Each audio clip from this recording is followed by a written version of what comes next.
All right, let's dive into one of the most brilliant and honestly misunderstood communication techniques out there, the parable.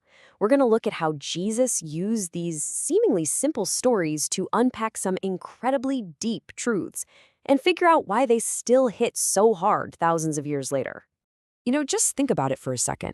Phrases like Good Samaritan or the prodigal son returns, they're just part of our language now. We all kind of know what they mean, but what we sometimes miss is the sheer genius behind them. These weren't just campfire stories. Nope. They were carefully crafted, precision tools for changing minds. And that really brings us to the big question, right? In our world of bullet points and direct arguments, why bother telling a story? Why not just get straight to the point? Well, the answer tells us a whole lot about how we as humans are wired. So let's start with these stories that feel so familiar. We think we know them, but their real power is hidden in how they work on us. To get that, we've got to look at how our brains process information in the first place. See, when someone just makes a bold statement at you, what happens? Your guard goes up, right? You get skeptical. You start poking holes in their argument. It's like an intellectual head-to-head, and we show up ready to fight back. But a story? Oh, a story is a totally different game. The philosopher Soren Kierkegaard just nailed it. He said a story gets in through the back door. It just strolls right past all our intellectual defenses. We stop analyzing and we start imagining. And before you even realize it, the truth of that story is sitting right there in your mind, and you're actually considering it. So this whole backdoor technique isn't just about spinning a good yarn. A parable is a very specific kind of story, with a very specific job to do. Let's get a better handle on what it actually is. I absolutely love this description from the scholar Kenneth Bailey. He called parables imaginary gardens with real toads in them. And that's just perfect, isn't it? The garden is the fictional story. It's safe, you can explore it.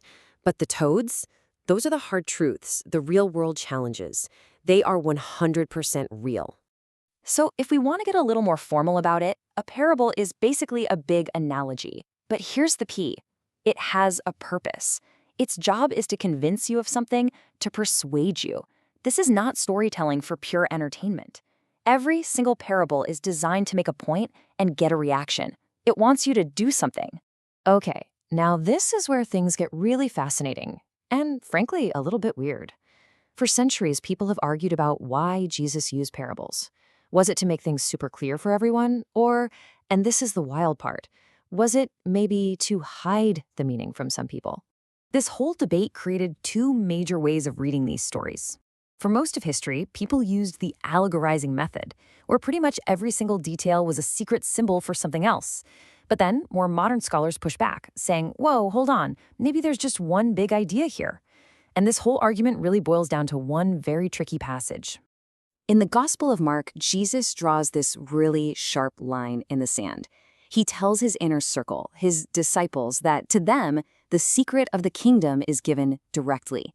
But for everybody else, the outsiders, he only speaks in parables.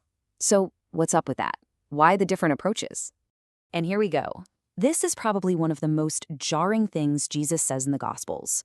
He quotes the prophet Isaiah, saying he tells stories so that people might be ever seeing but never perceiving.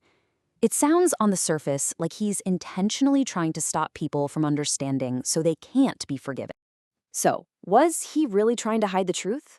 Well, most scholars would say no, not from anyone who was genuinely searching. It seems to be more of a form of judgment. The original quote from Isaiah was about people who had already made it clear they were rejecting the message. So the parables act like a filter. If you're genuinely curious, they make you lean in and ask questions. But if your heart is already hard, well, they just sound like simple stories, and you move on. All right, that's a lot of theory. Let's make this real. Let's do a case study on one of the most famous parables ever, the parable of the sower, or as some people call it, the parable of the soils. The story itself is super simple, something anyone back then would have understood. A farmer's out scattering seed. It's all the same good seed, but it lands on 4 very different kinds of ground. Some lands on the hard path and birds snatch it up. Some lands on rocky soil, shoots up fast, but then dies because it has no roots. Some gets choked out by thorns. But the seed that lands on the good soil, it produces an incredible crop. So what's the point? Well, this story is an answer to a huge question. Why do different people hear the exact same message and have completely different reactions? The parable makes it clear. The problem isn't the messenger, the sower, and it isn't the message, the seed. The one variable is the soil. It's all about the condition of the human heart that receives the message. And what's so amazing about this one is that we don't even have to guess the meaning. This is one of those rare times where Jesus actually gives his disciples the answer key. He straight up explains that each type of soil is a symbol for how people respond to his teaching, from outright rejection to shallow excitement to getting distracted by life, and finally to a deep, fruitful acceptance. Okay, so now that we've seen one in action, let's just zoom out for a second and nail down what makes a parable, well, what makes it work so well. You'll find that all the great parables have these things in common. They're short and simple, they're grounded in everyday life, they strip out all the unnecessary details. You never get a long description of the farmer's clothes, right? They often have a twist, something you didn't see coming, and the punchline, the big idea, almost always lands right at the very end. But the most important thing, they are always designed to make you think, to force you to take a side. And this brings us right back to that tricky idea of hiding the truth. Another parable, the one about the lamp, kind of clears it all up. It says, whatever is hidden is meant to be disclosed. You see, the point of hiding something in a story isn't to keep it a secret forever. It's the opposite.